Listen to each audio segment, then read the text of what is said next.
حق سچ بات کے سامعین، السلام علیکم۔ آپ کا دوست، آپ کا ہوسٹ علی بیگ آپ کی خدمت میں حاضر ہے۔ رمضان کا مبارک مہینہ چل رہا ہے۔ عنایتیں، فضیلتیں، ولیداتیں اور وہ دن لمحہ و لمحہ گزرتے چلے جا رہے ہیں، تو ایسے میں ہم بھی تھوڑا سا اس پہ سے نیکیاں کمانے کی کوشش کرتے ہیں کہ اللہ والوں کا ذکر پاک جو ہے وہ کرتے ہیں۔ ہم سب اس میں شامل ہوتے ہیں، کچھ سنتے ہیں، کچھ کرتے ہیں، تاکہ ہمیں بھی کچھ برکتیں اور رحمتیں کا جو بارش کے چھینٹے ہیں وہ ہم پہ بھی پڑ جائیں۔ تو آج ہم ذکر کریں گے حضرت سید نظام الدین اولیاء محبوب الہی زری زر بخت۔ آپ کی پیدائش 26 صفر 636 ہجری بمطابق 1240 عیسوی بدھ کے دن اشراق کے وقت ہوئی۔ آپ کے والدین نے آپ کا نام محمد نظام الدین رکھا۔ آپ کے والد کا نام حضرت خواجہ سید احمد ہے، جو اپنے وقت کے زبردست عالم دین، قاضی اسلام ہونے کے ساتھ ساتھ پیدائشی ولی بھی تھے۔ آپ کی والدہ بھی بہت نیک اور تہجد گزار خاتون تھیں، جو حضرت خواجہ سید عرب کی صاحبزادی تھیں۔ آپ کے بزرگوار بخارا کے رہنے والے تھے اور وہاں سے ہجرت کر کے وہ لاہور آئے، اور لاہور میں کچھ دن قیام کرنے کے بعد بدیانی میں ہجرت کر گئے۔ ابھی آپ کی عمر 5 سال کی ہی ہوئی تھی کہ آپ کے والد صاحب اس دنیا فانی سے رخصت فرما گئے۔ آپ کی والدہ نے آپ کی پرورش بڑی محتاط اور بڑی ذمہ داری سے کی۔ علم پڑھا اور پھر سکھایا، اور جب روحانیت کی باری آئی، تو جب مرد کامل کی تلاش میں آپ نکلے، تو اللہ تعالیٰ نے آپ کی رہنمائی فرمائی، اور آپ نے حضرت بابا فرید الدین گنج شکر سلطان المشائخ کے ہاتھ پہ بیعت کی، اور انہوں نے بڑی محبت سے آپ کو فیض سے نوازا۔ ربیع الاول 655 ہجری کو بابا گنج شکر نے آپ کو خلافت سے نوازا، اور یہ گولڈن ورڈز جو ہیں وہ فرماتے ہیں کہ مولانا نظام الدین کو خدائی حکم کے مطابق ہندوستان کی ولایت دیتے ہوئے میں نے اسے ان کی پناہ میں چھوڑا اور اپنا سجادہ کیا۔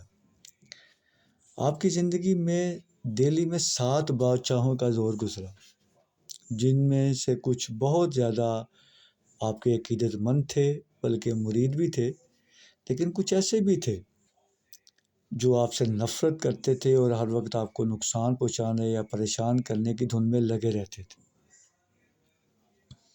خیر، وہ علاقہ جہاں آپ نے بستی آباد ہوئے، وہ غیاث پور کے نام سے مشہور تھا، لیکن آپ کے قدم پاک جب وہاں پڑے ہیں تو وہ علاقہ بستی نظام الدین اولیاء بن گیا، اور آپ ہی کے نام سے آج تک چلتا آ رہا ہے۔ آپ کے نام سے دہلی میں ریلوے اسٹیشن کا نام بھی ہے۔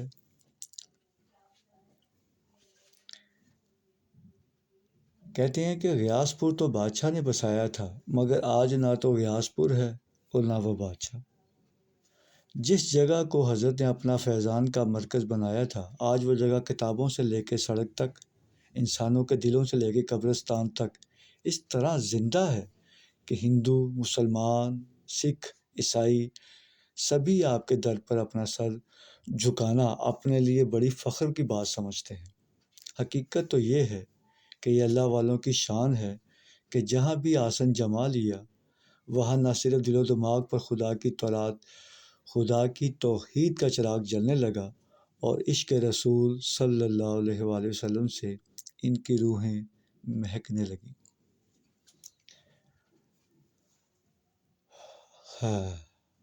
آخر وہ وقت آ گیا جو ہر انسان کی، ہر ولی کی، ہر نبی کی زندگی میں آتا ہے، وہ اس کے اس دنیا فانی سے رخصت کا وقت ہوتا ہے۔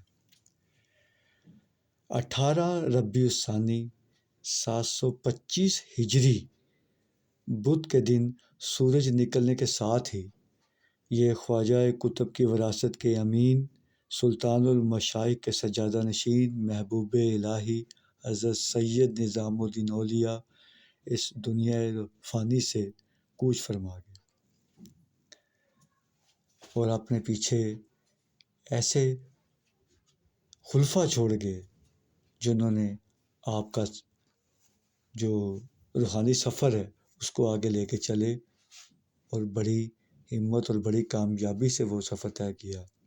آپ کے خلفاء میں سب سے زیادہ بلند و بالا نام حضرت خواجہ ابوالحسن امیر خسرو سرکار کا، جن سے تقریباً سبھی آشنا ہیں، کیونکہ آپ کی اردو شاعری نے ایسا طوفان مچایا انسان کے اندر کہ وہ ان کی طرف مائل ہونے سے اپنے آپ کو روک نہیں پاتا۔ آپ کے جو سجادہ نشین ہیں حضرت خواجہ نصیر الدین چراغ دہلوی، ان کا مزار بھی دہلی میں ہے، اور آپ کے حکم کے مطابق آپ کی جو گدی ہے، جو سجادہ نشین ہے، وہ حضرت خواجہ نصیر الدین چراغ دہلوی کو عطا کی گئی۔ تو آج کے لیے اتنا ہی۔ اپنے گرد و نواح، اپنے ہمسایوں اور اپنوں کا خیال رکھیے گا۔ اس رمضان میں جس قدر ہو سکے نیکیاں کمائیے گا، اور اس کو اپنی آنے والی زندگی یعنی رمضان کے علاوہ بھی اسے اپنی زندگی میں پوری طرح سے بسا لیجیے اور اس پہ عمل کیجیے، تاکہ آخرت کے سفر میں ہمیں بہت آسانی اللہ تعالیٰ عطا فرما دے۔ اپنا بہت خیال رکھیے گا۔ مجھے اجازت دیجیے، اگلی ویڈیو میں آپ سے ملاقات ہوگی۔ اللہ حافظ۔